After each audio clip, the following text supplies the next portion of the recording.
क्या पकौड़े बना दिए तुमने श्वेता? ओह नो, लगता है ज्यादा ही दिमाग लगा दिया मैंने। कोई बात नहीं जी, मैं दूसरे पकौड़े बना कर ले आती हूँ। अरे नहीं बहू, बल्कि ऐसे पकौड़े और बना कर लिया। ये तो पहले वाले से भी अच्छे हैं। आज तक मुझे कभी पकौड़े अच्छे नहीं लगे ज्यादा तेल के कारण, लेकिन आज मुझे ये पकौड़े बड़े ही अच्छे लगे। ये तो बहुत ही लाजवाब है। हाँ बहू, ऐसे पकौड़े तू हमारी दुकान में बनाकर बेचेगी ना तो बहुत अच्छी चलेगी। हाँ, तुम संभाल लो ना दुकान भाई।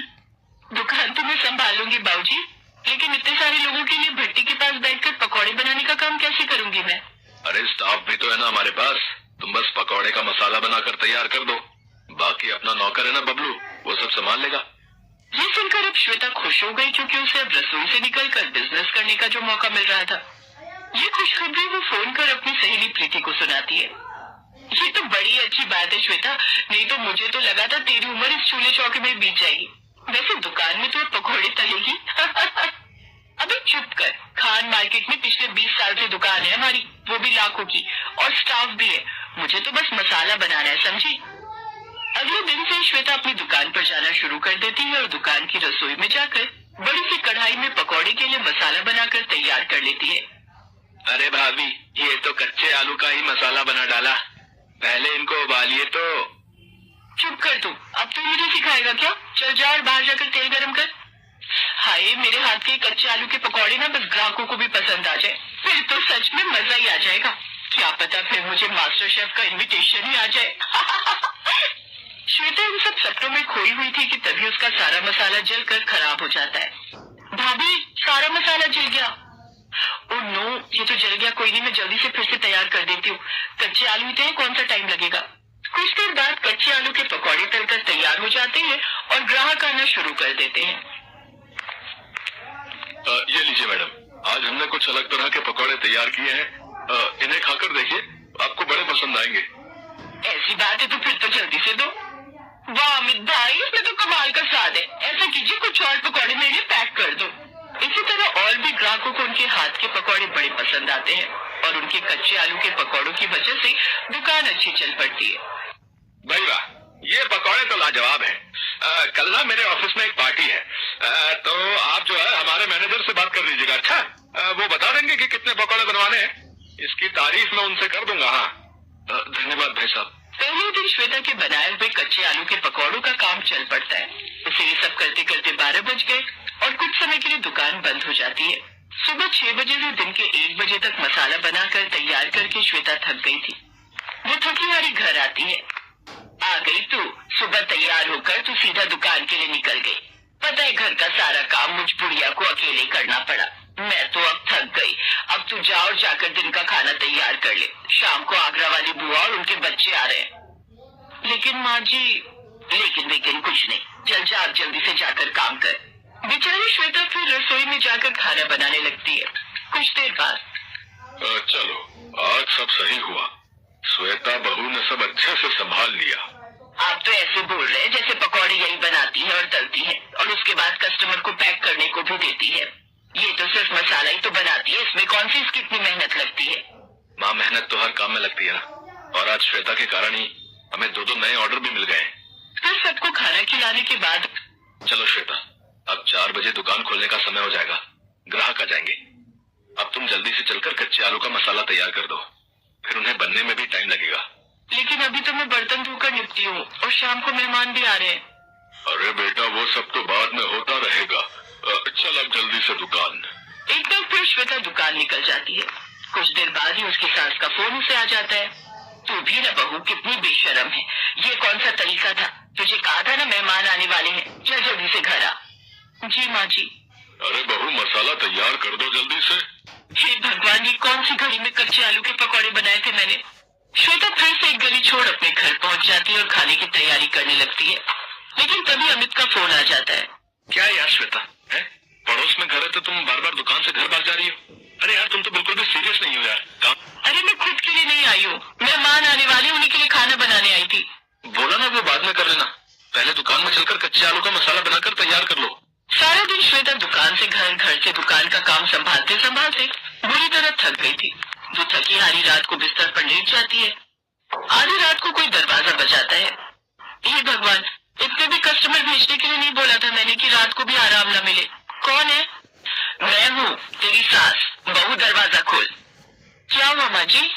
जा जल्दी से मेरे लिए चाय बनाकर ले आ, मेरा सर फट रहा है। जी माँ जी। चाय बनाकर वो अपनी सास को देती है, फिर वो वापस जाकर अपने कमरे में जाती है।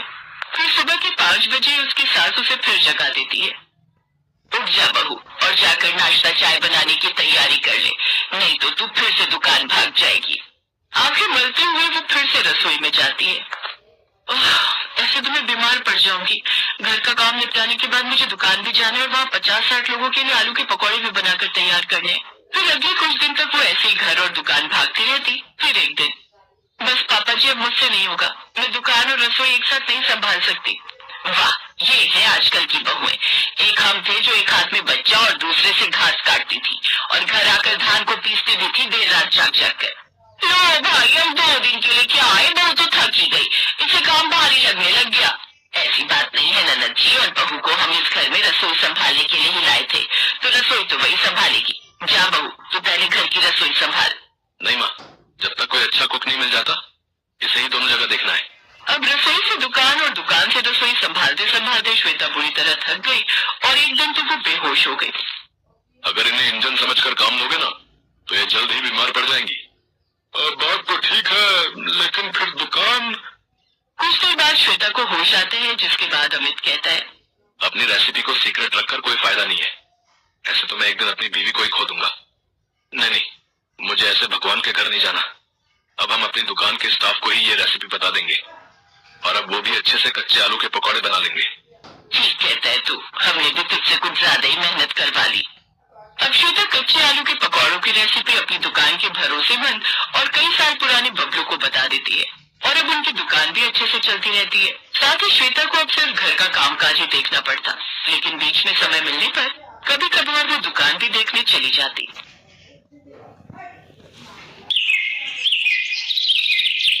आज पायल को देखने लड़के वाले आए थे, लेकिन उन लड़के वालों में एक खासियत है कि उन्हें लड़की में कोई अच्छाई नहीं चाहिए, बस उन्हें पकौड़े बनाने आते हो।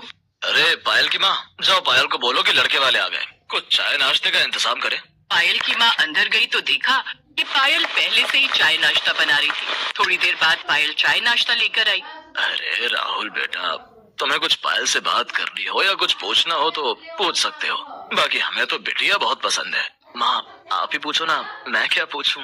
बेटा, तुम हमारे लिए चाय नाश्ता लेकर आई हो, लेकिन एक बात बताओ, क्या तुम्हें पकौड़े बनाने आते हैं?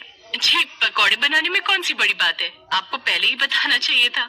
अरे तो अभी कौन सी देर हुई है, जाओ जल्दी जाकर हमारे लिए पकौड़े बना कर ले आओ। ठीक है बेटा, जाओ पकौड़े बनाकर लाओ, तब तक आप लोग चाय पीजिए। अरे नहीं नहीं, चाय भी हम पकौड़ों के साथ ही पियेंगे। लेकिन तब तक तो चाय ठंडी हो जाएगी ना। हाँ तो चाय भी अपने साथ लेकर जाओ बेटा, चाय भी गर्म करके ले आना पकौड़ों के साथ। लड़के वालों को ये सब थोड़ा अजीब तो लगा, लेकिन फिर भी पायल की माँ ने उससे कहा, जाओ बेटा चाय भी लेकर जाओ। ठीक है माँ। पायल वहाँ से चाय उठाकर ले गई और थोड़ी देर बाद आलू के मस्त पकौड़े बनाकर ले आई। सभी ने पकौड़े खाए, सभी को पकौड़े बहुत पसंद आए।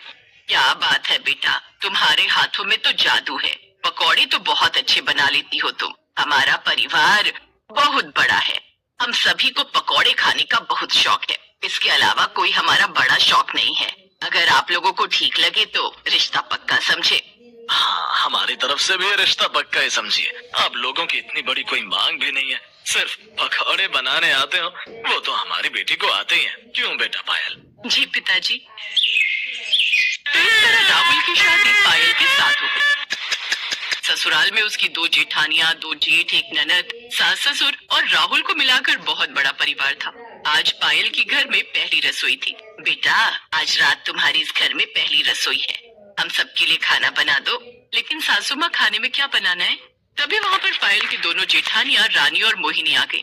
सासू माँ, आपने देवरानी जी को बताया नहीं क्या? देवरानी जी, तुम मेरे लिए प्याज के पकौड़े बना दो और कुछ नहीं। और देवरानी जी, मेरे लिए बैंगन के पकौड़े बना देना, जिन्हें खाकर मजा आ जाए। बेटा मेरे लिए पालक के पकौड़े बना देना। बहू, मेरे लिए मूली के पकौड़े बना देना, सारा सामान तुझे किचन में ही मिल जाएगा।